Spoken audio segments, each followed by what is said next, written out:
Hello dear chess friends, my name is Jan Markos and this is my video for the ChessBase Magazine, and today we will speak about irrationality and emotions in chess. You know, people outside chess, they sometimes think that we are kind of some kind of machines or computers, and that all our decisions at the board are rational, and that the biggest brain power wins in chess. I'm sure that we all can agree that this is very far away from the truth. In fact, emotions, we just of course do have emotions, and also they do influence us to a huge, massive effect. Today I would like to show you 3 of my games where the emotions and my mental state and my emotional state at the board actually influenced what I've played at the very moment. And afterwards, I would like to speak a little bit about what to do with all these emotions. We cannot switch them off. We are human beings. We cannot do that, of course. And on the other hand, they sometimes do harm our decision making in chess. So we will need to discuss a little bit together what to do and how to work with our emotions. Okay, so let's have a look at the first game which I have prepared for you. This is a game against Jan Markos. I was black, and it is white to move. And the story of this game goes like this. I was very successful in the Slovakian league. I was like 4 out of 4 or something like that, like on a winning streak. And I was the higher rated player. So I just wanted to win this game, and I played a very risky opening line of the Sveshnikov just to confuse my opponent. I just hoped that he won't know that opening. And all seemed to go very well. My opponent didn't seem like he's knowing anything much about the opening. So I was very optimistic. And together with this 4 out of 4, I was just thinking, okay, I can wrap this one up. I will win this game. But what happened? So we are entering the position after the 15 move of black, and now I was expecting white to go knight c2, and after queen e4, knight e3, something like that. And I thought, okay, well, this is quite fine for both sides, should be around equal. White is a pawn up, but black has got the center, the strong d4 knight, so why not? But my opponent played something else. He played knight b5. And as he played knight b5, I got totally confused. Because I had the feeling that maybe my opponent has forgotten about the check on e4. And now I understood that like 2 or 3 of my league colleagues, are actually looking at my game, watching it, and I felt this peer pressure, let's say.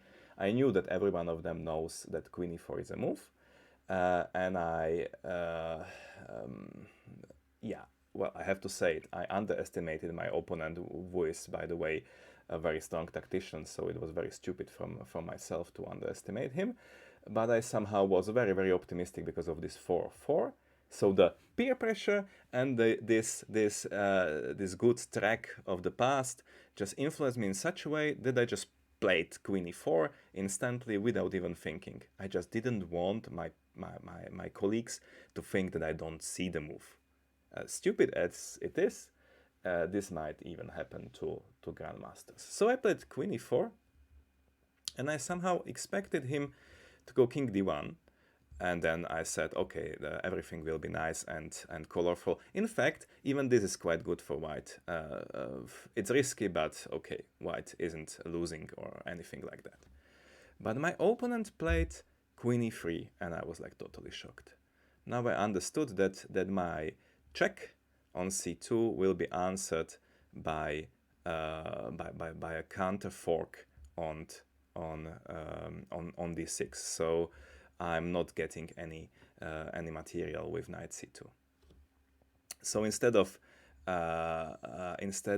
knight takes e3, I actually played queen takes e3, and after fe3, knight a1, I was somehow even in danger of losing, but okay. Fortunately, this is quite holdable, and I was able to hold this endgame. Funnily enough, after knight b5, queen e4, there is one more move to play, which white can play, and that is queen e2. That is also quite playable. So as you can see, I just played a very quick move, which had like not one but two refutations, and even after my expected move king d1, white was still okay. Why did I do that? Because I was over optimistic, I underestimated my opponent, and I felt the peer pressure of my colleagues looking at the game, at the board. There's nothing rational about these decisions, really. It's just, we are humans. Let's have a look at another situation. This one, I was white. This one is also quite interesting, because I felt really frustrated at this moment. Again, I was like the stronger opponent. Now the difference was much bigger. I'm white in this game, and Martin Hušek was black, and I was like, I don't know, 400 elo points the higher rated player. But I got no advantage from the opening. I was trying to play this English opening. I didn't get much. And after d5, I got already quite frustrated. Because, well, white is not better. White is not better in the center. Black has like 0 weaknesses. Okay, and after ed, cd, knight eg5, what would be the normal course of the game, d4, it actually seems that it's white who is getting troubles. Yeah, knight d4, knight d4, knight d4. Yeah. Okay, after rook e1, in fact, this is kind of equal, but it's like very shameful to play like this for GM, because okay, well, black is simply better, and has the better knight on d4. This might be objectively equal, but I cannot like imagine how white is winning this. Yeah, and that was something I didn't really want to see on the board. So after d5, I took a completely irrational decision to take on c5. And after bc, rook c, I just sacked a knight for two pawns. And yeah, one might say, okay, this is like Dal-like sacrifice, where white gets some kind of disbalance and gets some play again for that. But in fact, well, there is not much counterplay, and this was just a continuation that came out of frustration, like utter frustration of myself. I just wanted something else than the position was giving to me. So frustration this time was the power that has influenced deeply my decision-making process. After queen d6, rook bc1, rook fc8, d4, a6, black is just much better, because, well, white has just gotten these 2 pawns and not 3. Well, it seems optically fine, but how should white actually, create some kind of play? We don't even have a passed pawn or something, it's just quite hopeless. And as the game went, black took on c5. Well, now we can say that at least the c5 pawn is some kind of something for white, but it can be easily blocked. So I played this really funny move, queen d1, just trying to switch to switch to the king side somehow and play on the king side for a while, but it was more or less kind of desperation. And now black, for example, could have played f6 and after knight f3, sack the knight back, and yeah, as you can see, he would take 3 pawns, not 2. H4 pawn is hanging, so black is simply and easily winning. Sorry, white is losing, of course. So I could have lost to this player instead of making a draw that that would be okay, a bit shameful, but still it would be a half a point. I could have lost against this player, which was much lower rated than me, just because I got frustrated and impatient in a way, because yeah, the as old Russian masters would say, any position can be won with a bit of patience and precision. Let's have a look at the third example. So in the first example, it was peer pressure and over-optimism. In the second example, the problem was frustration. And in this third example, I would say the main problem was exhaustion. Here I'm white against Dusan Jovanovic, and I am from Croatia. And Mr. Jovanovic could have, of course, taken on e1, and this would be an easy draw, of course. White is having 2 bishops, but yeah, all the pawns are on the one side, and there is no reason to think that actually white can create any troubles with these 2 bishops. We can also speak about the fact that the knights are nicely posted, and yeah, they are pretty much good in the play on the one flank, so why not? But instead of this, Dusan Jovanovic played queen a3, and now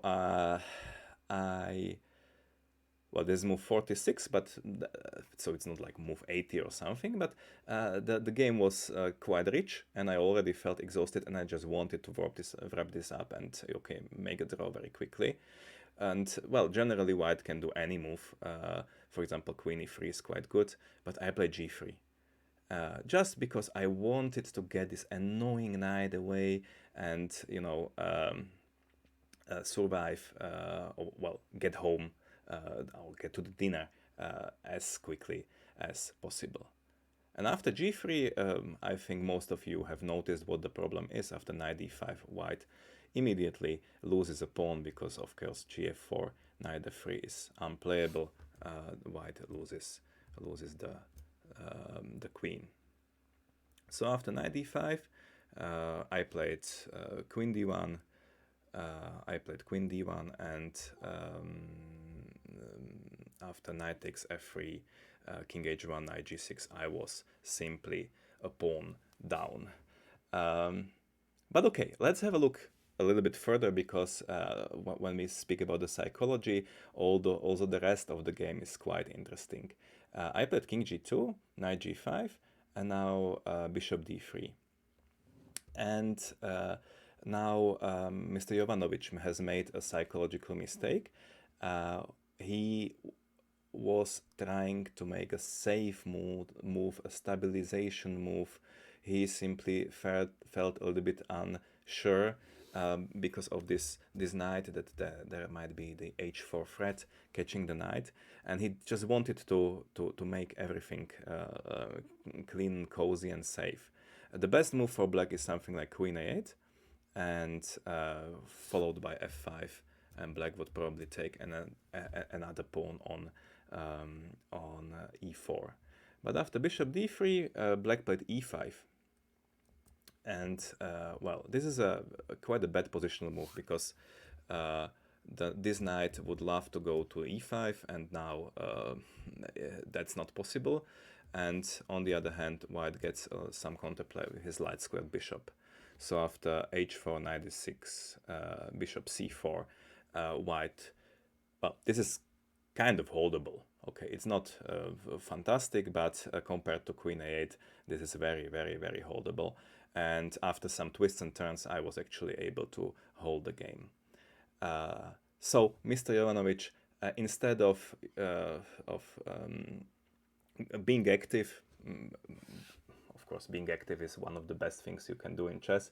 He was trying to stabilize, to hold his advantage, and yeah, this didn't pay off for him.